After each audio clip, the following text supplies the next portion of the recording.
Welcome back to the Eric Krown Crypto channel. Wishing you a happy and healthy start to this nice macro Sunday morning over here. Plenty to discuss on the higher term timeframes, as we'll get into not so far from now. Less so on the lower term timeframes, but that's okay. More or less same stuff as yesterday. However, I did want to give a quick shout out to Bybit, actually, just because they are offering up a pretty damn good promotion that I think is worth promoting. At least something that I would be interested in myself, which is 0% on maker fees, meaning that if you do put in limit orders, there's no fee for those. So that is available with my link in the description below, of course. Again, full disclosure, it's an affiliate link, but yes, it will award you those privileges, I believe, for a month upon starting. Other than that, Instagram, we've been going well over there, having some nice community fun. Actually just passed 10,000 in the community, and been doing kind of like these Q&A sort of things, and also just general market updates in the mornings, of which that may or may not interest you. There's also a link in the description below for that, and of course there's also non-trading related content there, so I do want to warn you, it's not gonna be for everyone.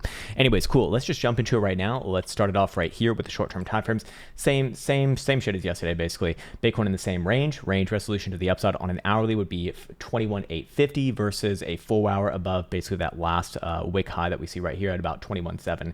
Any sort of a closure above those on those respective timeframes, and I would be looking for Bitcoin to make the next leg up somewhere around 23,500, which, yes, we do have other indications that are, pointing in that direction is a little bit of a higher likelihood. But as long as Bitcoin's below that region, there does exist the threat of the move lower first. And now that we actually have a little bit more structure here, we could be using, or we could be looking at an hourly closure below 20,650. Actually, this was pretty much the same thing as yesterday as well, as be getting a confirmation of a local high right here, thus confirming hidden bearish divergence of many drives, I believe, all the way up to potentially a 12 hour.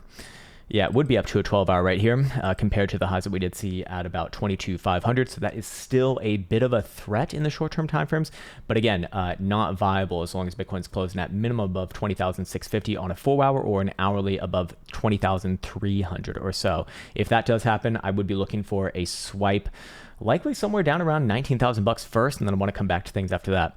Other than that, I want to get into this chart over here as to why I think the upside's a little bit more likely, maybe not today, but coming into the early portion of this week, and that is based off of a historical analysis of CME stochastic momentum levels. So this is a little bit different than the mean reversion play that I've been looking at. That is still very much the same thing, but I don't feel the need to update on that because we've spoken about it way too many times, probably boring it to death. But in this case right here, I have made an analysis, or done an analysis, on all the times that we have seen the daily stochastic momentum level on CME specifically get to this green horizontal bar that my cursor currently is on right here. That has happened once, twice, thrice, 4, 5, 6, 7 times in Bitcoin CME history. And I have taken an average of the results after that, of which they have shown to produce a move of about 30.91% in this case to the upside. And the days from initiation to that next high has been on average about 14 and spot 29. So about just over a couple weeks basically.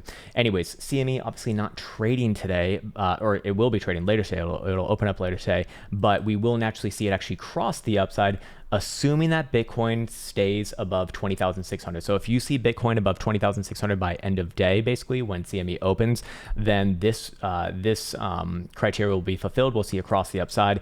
And then, yeah, I suppose within the next 2 weeks, a little bit more likely to see a continuation of this move off of the lows, of which in this case, I would measure it from here.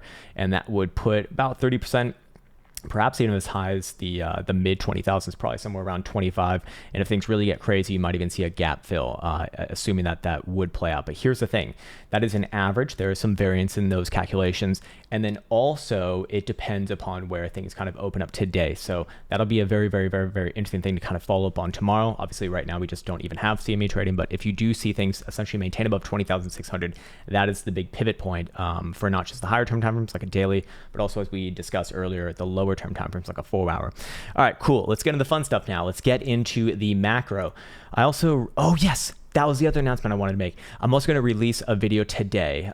It's actually going to be another strategy video. I'm just going to freely give away this strategy. It's actually a part of one of my upcoming programs, which is essentially a quantitative analysis program where I go and back test all these strategies and whatnot, and then provide another way to be playing them. And then also, I just wanted to have that out there because, like, I see Bybit's having their World Series of Trading. I'll probably have my own team simply because it's like a thank you for, giving us 0% on the maker fees, which is pretty fucking nice. what was I going to say about that? It would be good for my moral conscience just to have that out there so that, you know, instead of maybe gambling, see what an actual trading plan looks like, or at least how I do it, which I'm sure that there's other ways of doing it as well, but this way actually works for me. It's a strategy that actually works for me as well that I actually literally fucking use. All right, cool. Let's jump into it. Let's start with this chart right here. All right, so I keep on coming back to this chart. A few new things that I haven't presented on this chart that we'll get into in a second, but this is the accumulation distribution indicator chart. We do have another monthly closure in just a few days here at the end of this next coming week. Thursday is going to be the last trading day of the week. But basically what you need to know about this indicator is that we have never, ever seen a macro bottom in Bitcoin's history ever without at minimum coming down and testing, or not testing, but just hitting this green horizontal bar right here on this indicator. We've seen this really 3 times in Bitcoin's history. 4 times was a little bit too early over here, although it did still get the momentum play to the upside. So these are the 3 that I really like to focus on because these are the ones that actually have good tested history. And you can see that, yeah, it does actually call the bottom, you know, pretty fucking well, you know, reasonably well at least. So in this case, this does still lead me to believe that long term on the macro scale, while Bitcoin could very easily have an upside move from here, you know, maybe even into the deep 20s possible. Long term, I don't think that the lows are in, or at least from a timing perspective, extremely unlikely to see that. Now, it's going to be very enlightening to see where July opens up in, because if we see the red come, close, like very close to this green horizontal bar, that'll be a good signal that we're closer to that, obviously, than not, like an actual bottom potentially based off of this. And by the same token, if it doesn't move all that way, then it probably pushes back predictions for a potential macro low, you know, further. So for right now, I still think best case scenario is maybe August, September. And if that does not follow through in a good fashion, then probably looking more around November, maybe December, something like that. But too early to tell. And obviously that's going to become a lot more interesting once we get this next monthly closure. On top of that, I did a statistical analysis of the corrections, crashes, if you will, from when the indicator itself turns red to the macro low, to that next macro low, and found that on average, there was a 61.34% correction. So I've gone ahead and I've basically plugged that number into our current move from high to low. And that would suggest that, yeah, while we are, you know, theoretically pretty damn close to that level, it wouldn't be out of the ordinary to see a little bit lower, perhaps a little bit below $16,000. Again, this is an average, so there will be some variance around that average. You know, you will see some a little bit higher, some a little bit lower. So, you know, could 17,500 be close enough, especially on the grand scale? Yeah, I think that's reasonable. I mean, that's still like a 60% correction, still within the realm of possibility, but theoretically, yeah, very possible to see a little bit lower as well. Again, you know, putting the puzzle piece together over here. Other than that, I wanted to get into this chart as well. This is not something that I've spoken about on my channel in a long time now, but this is a weekly PMARP mean reversion play as well.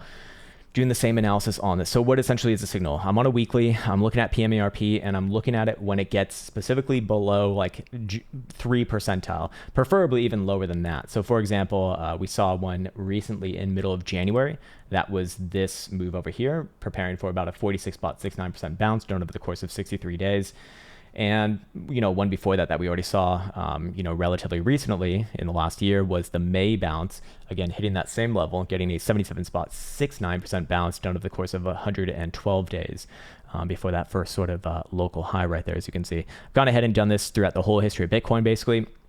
By the way, if you're looking to recreate this, I had different settings on my PMARP. They're 100 look back rather than 350 because just you don't have that much data here. But you know, we found that the historical reversion, the average essentially, was about 51 and change, just about 51% basically. And the average days for that move to play out would be about 53 and a half. So taking that from our current low, which this was done on a wick basis actually, what would 59% look like, just out of curiosity? That would actually put Bitcoin from our current low basically at around a gap fill for CME, which is 28,000 bucks. Yeah, I think about 28. Let me just go double check over here. Where's that good old gapola? Show me your gap, baby. Yeah, right here, 28.5 top side versus 27.5 bottom side. Okay, so yeah, that works within the context of that. Going back on over here. And, you know, theoretically, on average, we'd expect to see that basically just under 2 months from the actual bottom wick date. So where would that put us at? Let me just see.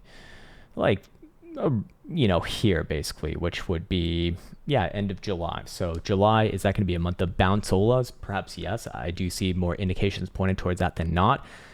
So what would invalidate that? Obviously, a daily closure below $19,000 would certainly invalidate that, and probably get ready for another swipe of the lows, probably lower than that as well. But we do see more things kind of coming into the periphery here, and this is actually a very extreme low read right here, which in the past has actually been an indication that actually there hasn't been too much we haven't really seen too much with that.